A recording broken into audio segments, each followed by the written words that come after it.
Oğlum fevral ayından xəstədir. Yoran döşəkdədir də hesab elə.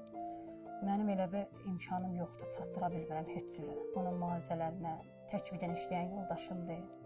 İynələrinə, dərmanlarına. Mənim bir də xahişim bir ki, bir ana kimi evladımı sağaldıb ayağa qalxızmaq istəyirəm. Kanalımıza müraciət edən Şirnaz Məlikova bildirir ki, bu ilin fevral ayından onun 23 yaşlı oğlu Elmirə xərçəng diaqnozu qoyulub. Ana deyir ki, hər gün oğlunun gözləri qarşısında zəifləyib, əriyib getməsini izləmək bir ana üçün dözülməzdir. Şirnaz xanımın sözlərinə görə ən ağrısı isə maddi imkansızlıq ucbatından övladının müalicə etdirə bilməməsidir. Hələ ömrünün baharında olan Elmir ümidlərlə dolu baxışlarını itirməsə də, maddi çətinliklər bu ümidlərinin qarşısını kəsir. Ana həm ölkə rəhbərliyinə, həm də imkanlı şəxslərə səslənərək övladının həyatını xilas etmək üçün kömək istəyir. Ananın son sözləri isə bu oldu. Bəlkə də bircə əl uzatma, bircə ümid işığı Elmirimi həyata qaytara bilər, deyə ana qeyd edir. Biz də ümid edirik ki, imkanlı və xeyrsevər şəxslər Elmirə öz dəstəyini əsirgəməyəcək. Fevral ayından bu düşüb xəstəliyə. 2000, bəli. Bu elə bir ki, işləyirdi Bakıda mədə-altı xərçəng,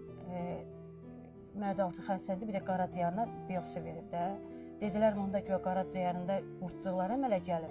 O ona göyə keçib gələ, qaraciyar göyə müalicə olunur, əməliyyat olub, bərpa olunan bir şeydir. Ancaq martın 11-də bizə analizlərə cavab gəldi ki, gəlin cavablarınızı götürün. Uşağız yana mədə-altı xərçəngdir. Biz martın 12-sində də buna birinci ximiya köçürdüblər, 12-də də ximiya yazıblar. 12 ximiyanın da elə bil 6-sını vurdular, 4 dənəsini saxladılar ki, bədən götürmür. Dərmanlar, iynələr, qolları deşik, yəni bədəncə onu götürmür də. Dedilər, yəni əl üzdən gələni nə tər eləyirsiniz, yəni saxlaya bilirsiniz, saxlayın, saxlaya bilmirsiniz. Yəni əl üzdən nə gəlir, yəni mən açığı nətər deyim, üzümə deyə bilmək ki, yəni apar uşağı ya yaşada bilirsən yaşa, yaşada bilmirsənsə, yəni əlimizdən gələn budur. Mədə-altı xərçəng heç cürə çatdırmaq olmur. Deyim ki, müalicə xərcləri elə bir ki 750 manat, 350 manat ximiyadır. Məsələn 50 manat yox, orada elə hamısını ödənir, özləri vururlar, indi nə vururlar. Sonra bir də 55 manat bir dərmandır. Nədirsə o orada ancaq satılır, onkolojinin özün. Mingala onkoloji, bəli. Hər ximiyada nə qədər pul verirsiniz ora? Hər ximiyada çıxır da 400 manat. Hesab elə resept nəzarətlə gəlib yazanda 400 manat, 500 manat mənim xərcim çıxır. Yox, sığorta deyil, sığorta heç bir. Ancaq onkolojida deyil, sığorta yoxdur. Düzdür, burada Şirvanda, məsələn, həkim deyir ki, bu gün analizdən çıx, o sığorta ilə gedirəm, o heç problemdir. Yəni, gücüm çatana başqa dərman yazı olmayanda, hə, yoldaşım cibindən alır, çatdırmaq olmur, hə.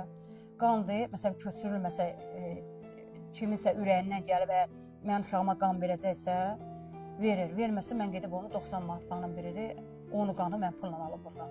Yəni, çatdıra bilmirəm. Yəni, mənim də ana kimi bir xahişim üçün mənim evladıma dəstək olsun. Dərmanlardır, mən onları heç cürə çatdıra bilmirəm, ala bilmirəm. Bir aydır, mənim bir ay keçib, mən o dərmanı alman, əlimdə imkanım 1000 manat pul lazım ki, hələ mən bir dənə onu zakas verim, onun dərmanlarını Türkiyədə gətizdirim.